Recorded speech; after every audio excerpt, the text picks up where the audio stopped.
Hey you, and welcome to this video where I will help you out how to upload music to Spotify for free. And this is quite simple. First of all, you need to make sure that you have on your desktop a Spotify list just right here with the songs that you want to use.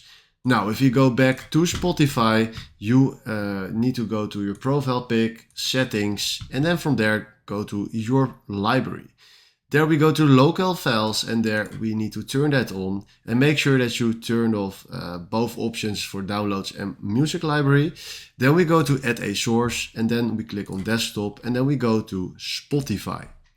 We click on OK, and right now, if you can see, we have our local files just right here. Now you can play the files if you want to, but if you want to add those to a playlist, then you click on the three dots, add playlist, and then click on the playlist where you want to add it in.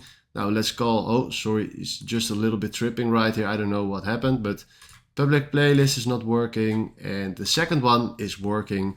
And right now if you go to public playlist, you see that we just added the song to our playlist.